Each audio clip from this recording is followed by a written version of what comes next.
നമുക്കിന്നൊരു chocolate whipping cream ഉണ്ടാക്കിയാലോ? കുട്ടികൾക്കൊക്കെ ഏറ്റവും കൂടുതൽ ഇഷ്ടമുള്ള ഒരു കാര്യമാണ് ക്രീം കേക്ക്. അതിന് ആവശ്യമായിട്ടുള്ള നമ്മളുടെ വിപ്പിംഗ് ക്രീം നമുക്ക് വീട്ടിൽ തന്നെ, അതും വളരെ ഹെൽത്തി ആയിട്ട് ഗോതമ്പ് പൊടി കൊണ്ട് എങ്ങനെ ഉണ്ടാക്കാം. പാനൊന്ന് ചൂടായി വന്നിട്ടുണ്ട്. ഈ ഒരു ടൈമിൽ നമുക്കതിലേക്ക് 1 ടേബിൾ സ്പൂൺ നെയ്യ് ഒഴിച്ചു കൊടുക്കാം. ഇനി നമ്മളുടെ മെയിൻ ഇൻഗ്രീഡിയൻ്റ് ആയിട്ടുള്ള ഗോതമ്പ് പൊടിയാണ്. ഒരു 1/4 കപ്പാണ് എടുത്തിട്ടുള്ളത്. അത് ഇതിലേക്ക് ഇട്ട് നല്ലതുപോലെ ഒന്ന് വറുത്തെടുക്കണം. കട്ടയെല്ലാം ഒന്ന് നല്ലതുപോലെ ഉടച്ച് മാറ്റണം. കട്ടയൊന്നും ഇല്ലാതിരിക്കാനായിട്ട് നോക്കണം. നല്ലതുപോലെ വറന്ന് വരുമ്പോൾ ഒരു നല്ല മണം വരും. അതുവരെ നമുക്ക് വറുത്ത് കൊടുക്കാം. അപ്പം നമുക്ക് നല്ലതുപോലെ വറന്ന് വന്നിട്ടുണ്ട്. ഈ ഒരു ടൈമിൽ നമുക്കിതിലേക്ക് പഞ്ചസാര ഇട്ട് കൊടുക്കാം. ഞാനിവിടെ 3 ടേബിൾ സ്പൂൺ പഞ്ചസാരയാണ് ഇടുന്നത്. 4 വരെയൊക്കെ ഇടാൻ പറ്റും. മധുരത്തിനനുസരിച്ചിട്ടാണ് നമ്മൾ പഞ്ചസാര ചേർക്കുന്നത്. ഇനി നമുക്കിതൊന്ന് ഇളക്കി യോജിപ്പിച്ചെടുക്കാം. ഇനി നമുക്കിതിലേക്ക് ചേർക്കേണ്ടത് കൊക്കോ പൗഡറാണ്. നമ്മൾ ചോക്ലേറ്റ് വിപ്പിംഗ് ക്രീമാണ് ഉണ്ടാക്കുന്നത്, അതുകൊണ്ട് തന്നെ കൊക്കോ പൗഡർ ചേർക്കുന്നത്. ഇതിനകത്ത് നമ്മൾ ചേർക്കുന്ന കൊക്കോ പൗഡർ എന്ന് പറയുന്നത് 1 ടേബിൾ സ്പൂൺ കൊക്കോ പൗഡറാണ് ചേർക്കുന്നത്. കൊക്കോ പൗഡർ കൂടുതലായിട്ട് ചേർക്കുകയാണെന്നുണ്ടെങ്കിൽ ആ ഒരു കയ്പ്പ് വരാൻ ചാൻസ് ഉണ്ട്. അതുകൊണ്ടാണ് കൂടുതൽ ചേർക്കാത്തത്. കളറിന് വേണ്ടിയിട്ട് വേണമെങ്കിൽ കുറച്ചുകൂടി ചേർക്കാം. ഒരു 1/2 ടേബിൾ സ്പൂണും കൂടി ചേർത്തെന്ന് വെച്ചാലും കുഴപ്പമില്ല. ഇതൊന്ന് ഇളക്കി യോജിപ്പിച്ചെടുക്കാം. ഇതിലേക്ക് ഇനി ചേർക്കേണ്ടത് നമ്മളുടെ 1 കപ്പ് പാലാണ് നമ്മൾ ചേർക്കുന്നത്.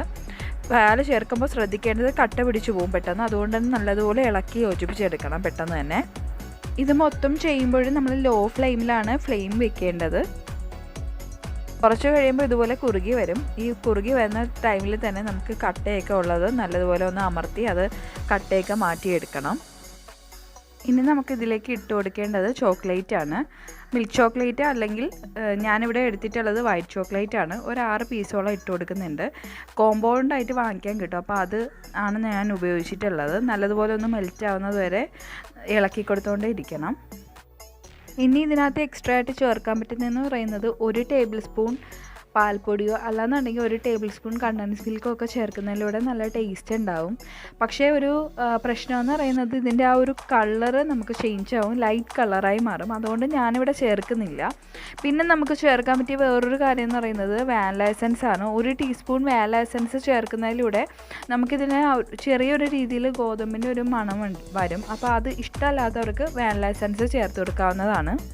ഇപ്പം നല്ലതുപോലെ കുറുകി വന്നിട്ടുണ്ട്. ഈ ഒരു ടൈമിൽ ഫ്ലെയിം ഓഫ് ചെയ്ത് കൊടുക്കണം. ഇനി നമുക്കിതൊന്ന് തണുക്കാൻ വെച്ചതിന് ശേഷം ഇതിനകത്ത് കട്ടകളും അതുപോലെ തന്നെ കുറച്ച് കുറുകിയാണ് ഇരിക്കുന്നത്. ഒരു 2 ടേബിൾ സ്പൂൺ പാലൊഴിച്ച് മിക്സിയിലൊന്ന് അടിച്ചെടുക്കാം. ഇനി നമ്മൾ മിക്സിയിൽ അടിച്ചെടുക്കുമ്പോൾ ഇതാ ഈ ഒരു രീതിയിലാണ് കിട്ടുന്നത്. ഞാൻ നിങ്ങളെ കാണിക്കാൻ വേണ്ടിയിട്ട് ഒരു കേക്ക് റെഡിയാക്കി വെച്ചിട്ടുണ്ട്. അതിലേക്ക് അപ്ലൈ ചെയ്ത് കാണിച്ചു തരാം.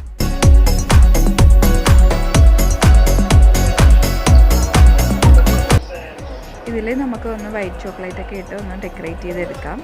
അപ്പോൾ നമ്മളുടെ വിപ്പിംഗ് ക്രീം ഉപയോഗിച്ച് ഡെക്കറേറ്റ് ചെയ്തിട്ടുള്ള കേക്ക് റെഡി ആയിട്ടുണ്ട്. കുട്ടികൾക്ക് എല്ലാവർക്കും ഒരുപാട് ഇഷ്ടമാവും. ഇതുപോലെ കേക്ക് ചെയ്ത് കൊടുക്കുകയാണെന്നുണ്ടെങ്കിൽ നമുക്ക് കേക്ക് ഡെക്കറേറ്റ് ചെയ്യാൻ വേണ്ടി മാത്രമല്ല, ബ്രെഡിൽ സ്പ്രെഡ് ചെയ്ത് കഴിക്കാനും ഇത് വളരെ ടേസ്റ്റി. വീഡിയോ എല്ലാവർക്കും ഇഷ്ടമായെന്ന് വിചാരിക്കുന്നു. വീഡിയോ ഇഷ്ടമായാൽ ലൈക്ക് ചെയ്യുക, ഷെയർ ചെയ്യുക. അതോടൊപ്പം ഇതുപോലെയുള്ള വീഡിയോകൾ ഇനിയും കാണാൻ ഈ ചാനൽ സബ്സ്ക്രൈബ് ചെയ്യാനും മറക്കരുത്. See you.